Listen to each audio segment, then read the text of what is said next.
लक्ष्मी कृपा के सटीक उपाय कार्यक्रम में आपका स्वागत है, अभिनंदन है। कार्तिक कृष्ण अमावस्या को महालक्ष्मी जी का प्राकट्य हुआ था, आविर्भाव हुआ था। इसीलिए इस दिन महालक्ष्मी पूजन और दीपावली मनाई जाती है। दीपावली के संदर्भ में अनेक पौराणिक और लोक कथाएं भी हैं, लेकिन उनमें से कुछ प्रसिद्ध हैं। जैसे पांडवों के वन वापसी के समय जब वो वनवास से वापस आ रहे थे, उसके बाद जनता में बहुत प्रसन्नता हुई और दीपावली के दिन दीप जला करके बहुत बड़ा उत्सव मनाया गया। सम्राट विक्रमादित्य भी जब दीपावली के दिन युद्ध में विजय होकर के आए थे, तो उनके विजय के उपलक्ष्य में दीपावली मनाने का प्रसंग भी मिलता है। और सब लोक प्रसिद्ध है कि भगवान श्री राम का जब राज्याभिषेक होने के बाद अयोध्या को, पूरी अयोध्या को दीपों से जगमग कर दिया था और दीपावली मनाई गई थी। तब से भी दीपावली मनाने की विशेष परंपरा है। और एक भगवान विष्णु द्वारा वामन रूप धारण करके राजा बलि से लक्ष्मी जी और देवताओं को मुक्त कराने के उपलक्ष्य में भी दीपावली मनाई जाती है, क्योंकि वामन अवतार करके भगवान विष्णु ने लक्ष्मी जी को मुक्त कराया था। लक्ष्मी जी को बंदी बना लिया गया था, इसलिए उनको मुक्त करवा करके और फिर उस अवसर पर उसके कारण से भी दीपावली विशेष रूप से मनाई जाती है। तो दीपावली का जो महापर्व है, ये भारतीय समाज में बहुत ही महत्वपूर्ण है, अत्यंत महत्वपूर्ण होता है। पौराणिक और वैदिक मान्यताओं के अनुसार भगवान विष्णु की 2 पत्नियां थीं। ये मंत्र भी आता है, श्रीश्चते लक्ष्मीश्च पत्न्यो, अर्थात श्री और लक्ष्मी ये दोनों भगवान विष्णु की पत्नियां हैं। श्री लक्षणा शारदा और लक्ष्मी कमला स्वरूपा है। तो ये जो श्रीश्चते लक्ष्मीश्च पत्न्यो 2 तरह की पत्नियां हैं, इन 2 के संदर्भ में ऐसे भी शतपथ ब्राह्मण में इस तरह के भी उल्लेख आते हैं कि 2 तरह की लक्ष्मी होती है, एक श्री और एक श्री लक्ष्मी। एक ऐसी लक्ष्मी जो श्री के साथ मिली हुई लक्ष्मी है, एक केवल लक्ष्मी है। तो ये जो 2 लक्ष्मियां हैं, तो इन 2 लक्ष्मियों के 2 स्वरूप हैं। एक लक्ष्मी जैसा सभी जानते हैं कि एक तो उलूक वाहिनी, एक उल्लू पर बैठती है, एक उलूक वाहिनी लक्ष्मी है, और एक लक्ष्मी है गरुड़ वाहिनी, जो भगवान विष्णु के साथ में गरुड़ पर रहती है। इसलिए ये 2 पत्नी, ये 2 स्वरूप हैं लक्ष्मी के। एक उल्लू की जो स्थिति होती है कि वो कहीं पहाड़ों में, अंधकार में, कंदराओं में, एकांत में रहता है। दिन उगता है तो वो अंधकार में ही रहता है, दिन में वो बिल्कुल दिखाई नहीं देता, रात्रि को ही दिखाई देता है। और विष्णु वाहिनी लक्ष्मी सर्वदा सर्वदा हमेशा व्याप्त रहती है, सब जगह रहती है। तो उलोक वाहिनी लक्ष्मी वो अंधकार में रहती है, काले भाव में रहती है। इसीलिए आज भी ये पौराणिक काल से, वैदिक काल से चली आ रही है ये परंपरा, और आज भी इस तरह की 2 तरह की लक्ष्मी होती है, 2 तरह की संपत्ति होती है, एक ब्लैक मनी और एक वाइट मनी।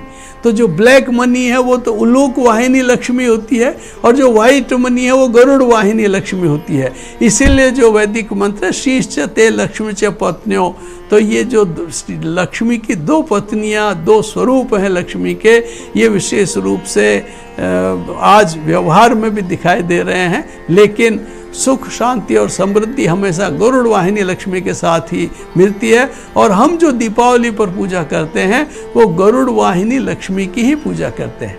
इसलिए श्री कमला की आराधना करते हैं, और इस आराधना से हम कामना करते हैं कि हमें सुख, शांति और समृद्धि दे। तो लक्ष्मी पूजन के लिए हम जिस पाने की पूजा करते हैं, अगर व्यावहारिक रूप से देखें तो जिस पाने की हम पूजा करते हैं, लक्ष्मी का जो फोटो होता है, लक्ष्मी का जो पन्ना होता है, उसमें भी 3 फोटो होती हैं। सबसे पहले गणेश जी, उसके बाद सरस्वती जी, और फिर माँ लक्ष्मी जी का फोटो होता है। तो इनमें तीनों का जो फोटो होता है, इन तीनों का जो चित्र है, इनमें लक्ष्मी प्राप्ति के लिए भी प्राय हम सब लोग इन तीनों की आराधना करते हैं। लेकिन जो भौतिक स्वरूप है लक्ष्मी की सार्थकता तभी होती है जब हम गणेश जी की और सरस्वती का आशीर्वाद पहले प्राप्त करें। केवल लक्ष्मी जी ही की प्राप्ति नहीं, उससे पहले गणेश जी और सरस्वती का आशीर्वाद प्राप्त करें। गणेश जी बुद्धि के देवता है और वो हमें हमेशा सद्बुद्धि और विवेक प्रदान करते हैं। इसलिए सर्वप्रथम हम गणेश जी की कृपा, उनकी पूजा अर्चना करके उनकी कृपा को प्राप्त करते हैं, उनका आशीर्वाद प्राप्त करते हैं कि वो हमें सद्बुद्धि दे। और उसके बाद फिर ज्ञान की देवी सरस्वती का पूजन किया जाता है, जो उस सद्बुद्धि के साथ हमें ज्ञान प्राप्ति कराए। गणेश जी से सद्बुद्धि मिली, फिर सरस्वती जी हमें ज्ञान प्राप्ति कराए। सद्बुद्धि और ज्ञान जिसके पास है, उसके बाद यदि लक्ष्मी की पूजा करते हैं तो फिर लक्ष्मी की प्राप्ति होती है। और लक्ष्मी अर्थात धन संपत्ति जो भगवती लक्ष्मी की कृपा से हमको प्राप्त हो जाती है, वो समृद्धि और अच्छा परिणाम, अच्छे बुरे परिणाम का हमें बोध रहता है। और इसीलिए ऐसी लक्ष्मी हमें सदुपयोग के साथ आनंद देती है। और यदि हमें सद्बुद्धि नहीं होगी तो फिर उसका दुरुपयोग होगा। जिन व्यक्तियों के पास में लक्ष्मी तो है लेकिन जो गणेश और सरस्वती जी की कृपा नहीं है, वे व्यक्ति कभी भी सुख शांति से नहीं रहते हैं। इसलिए भगवान गणेश जी की कृपा होगी, उसको सद्बुद्धि की प्राप्ति होगी। और सरस्वती जी से ज्ञान प्राप्त होगा तो लक्ष्मी का सदुपयोग होकर सुख शांति और समृद्धि की प्राप्ति होगी। तो दीपावली के दिन ये बहुत महत्वपूर्ण है तीनों की पूजा। अब दीपावली को वैसे तो प्रदोष काल में दीपावली आती है, लेकिन उस दिन कब पूजा करनी चाहिए? तो प्रदोष काल में यदि हम 21 या 51 बार अपने सामर्थ्य के अनुसार दीपक जलाएं, 21 दीपक या 51 दीपक प्रदोष काल में जलाएं तो लक्ष्मी प्रसन्न होती हैं। या अपने सामर्थ्य अनुसार जलाएं, और वो खास तौर से तुलसी के स्थान पर, मंदिर में, पड़ोसियों के घर, रसोई में, परिंदे में, मुख्य द्वार पर, और जितने भी कक्ष हैं, चाहे बेडरूम हो, लिविंग रूम हो, ड्राइंग रूम हो, उन सब में दीपक जलाना चाहिए। और प्रदोष काल में ही महालक्ष्मी के पूजन का भी विशेष विधान है। आजकल अनेक शुभ लाभ, अमृत, चौघड़िए, स्थिर लग्न, इनमें लक्ष्मी पूजन की परंपरा चली आ रही है। लेकिन लक्ष्मी तो चंचला है और उसे स्थिर करना संभव ही नहीं है। तो सुख शांति और समृद्धि तभी देगी जब चलायमान रहेगी। जब लक्ष्मी रोटेशन में रहेगी तभी तो मिलेगी। इसीलिए प्रदोष काल में ही लक्ष्मी का पूजन प्राय गृहस्थियों को विशेष रूप से करना चाहिए। और लक्ष्मी जी को परम प्रिय मिष्ठान्न चढ़ाना चाहिए, और उनका परम प्रिय मिष्ठान्न है खीर। उसका यदि भोग लगाएं, हलवे का भोग लगाएं, तो लक्ष्मी पूजन के बाद फिर आरती करें।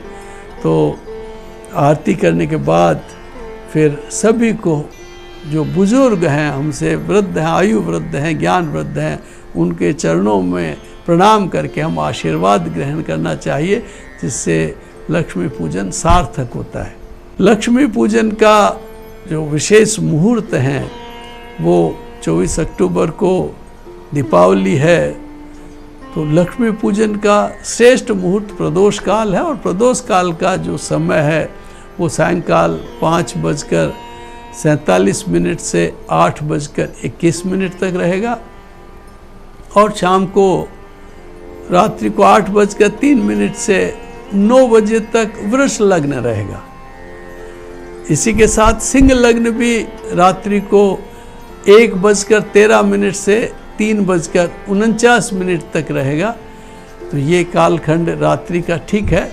और चर का चौगड़िया अभी सायंकाल 5:10 47 मिनट से 7:23 तक रहेगा। और लाभ का चौगड़िया रात्रि को 10:35 से 12:11 तक रहेगा। इसी के साथ शुभ और अमृत का चौगड़िया अर्धरात्रि के बाद 1:47 से 4:15 तक रहेगा। इसमें भी पूजा की जा सकती है।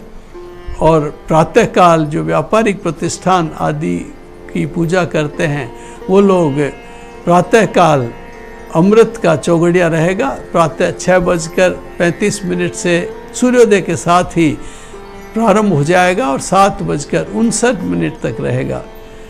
उसके बाद में फिर शुभ का चौगड़िया प्रातःकाल 9:23 से 10:57 तक रहेगा। उसमें भी पूजा की जा सकती है। और चर का चौगड़िया मध्याह्न 1:35 से 2:59 तक रहेगा। इसमें वाहन आदि का खरीदने का, मशीनरी का काम, जो चलायमान रहती हैं चीज़ें, उनको लिया जा सकता है।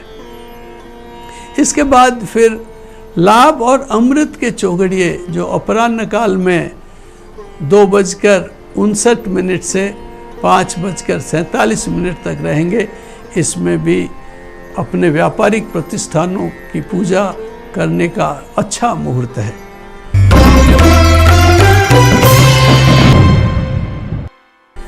लक्ष्मी प्राप्ति के लिए हम पूजा अनुष्ठान करते हैं। विभिन्न प्रकार से लक्ष्मी को प्रसन्न करने की कोशिश करते हैं। ये लक्ष्मी 8 तरह की होती है, अष्ट लक्ष्मी कहलाती है। और ये अष्ट लक्ष्मी है हमारे 8 सुख। 8 सुख ही महालक्ष्मी है। और ये महालक्ष्मी के जो अनेक रूप हैं वो हम दीपावली पर लक्ष्मी पूजन में विभिन्न लक्ष्मी रूपों की प्राप्ति के लिए हम करते हैं और पूजा करते हैं। अष्टलक्ष्मी लोक व्यवहार में सभी जगह प्रसिद्ध है। और ये अष्टलक्ष्मी हमारे जीवन में जो मिलने वाले 8 सुख हैं उनसे संबद्ध है। कहा भी गया है, पहला सुख निरोगी काया, दूजा सुख घर में अति माया, तीजा सुख कुलवंती नारी, चौथा सुख सुत आज्ञाकारी, पांचवा सुख निकटे बलवीरा, छठा सुख राज में पासा, और सप्तम सुख हो वास सुवासा, और अष्टम सुख ज्ञानी हो पासा। तो जिन लोगों को ये 8 सुख प्राप्त होते हैं, ये 8 आनंद जिनको प्राप्त होते हैं, वो दुनिया के सबसे भाग्यशाली लोगों में गिने जाते हैं। लेकिन हर किसी को इन सब सुखों को उपलब्ध होने की कई बार परेशानी आती है। सब चाहते हैं लेकिन हो नहीं पाते हैं। और इनको चाहने के साथ प्रयास तो सभी करते हैं, सभी के रहते हैं। और ये न के न प्रकारेण इनकी प्राप्ति को करना भी चाहते हैं। लेकिन ये 8 सुख रूपी जो 8 लक्ष्मी है, इनकी प्राप्ति बहुत दुर्लभ नहीं है। इनके सिंपल से प्रयोग हैं। यदि हम अपने आचरण, हमारे व्यवहार और दैनिक चर्या है उसको मर्यादित रहें तो अष्टलक्ष्मी की प्राप्ति हमें जो लक्ष्मी पूजन और अनेक भोग प्रसाद सामग्री हवन आदि करने से जो निश्चय हमें मानसिक शांति और नई आशा जगाती है, तो उस वे भी हमें अष्टलक्ष्मी की प्राप्ति हो सकती है। साथ ही हम लक्ष्मी प्राप्ति के लिए यदि निम्न उपाय करें तो ये जो 8 सुख जो अष्टलक्ष्मी के हैं वो हमें अष्टलक्ष्मी हमें प्राप्त होने की संभावनाएं बनेगी। एक बार विष्णु जी ने लक्ष्मी जी से पूछा कि मेरु पृष्ठे सुखासीनाम लक्ष्मीम पृच्छति केशवः केनोपायेन देवी त्वं नृणाम भवति निश्चला। भगवान विष्णु ने लक्ष्मी जी से पूछा कि क्या उपाय किए जाएं कि तुम पृथ्वीलोक के मनुष्यों को निश्चल होकर के प्राप्त हो। तब उस समय फिर लक्ष्मी जी ने कहा कि मैं निश्चल होकर के तब रह सकती हूँ कि जो घर लिपा पुता साफ सुथरा और घर में पुरुष और महिलाएं आचार विचार व्यवहार वस्त्रादि साफ रखते हों, तो उनको मैं आयु लक्ष्मी के रूप में वहाँ प्राप्त करती हूँ, आयु लक्ष्मी के रूप में मैं वहाँ पर निवास करती हूँ। और दूसरा बताया कि जिस घर में अनाज को सम्मान के साथ रखा जाता हो, पैरों में अन्न न आता हो, अतिथियों का नित्य सत्कार होता हो, वहाँ मैं धान्य लक्ष्मी के रूप में रहती हूँ। जिस घर का मुखिया अपनी संतान में संपत्ति विभाजन में कभी भेदभाव नहीं करता हो, प्रियवाणी का व्यवहार होता हो, क्लेश का अभाव हो, वहाँ सत्य लक्ष्मी के रूप में मैं रहती हूँ। और जिस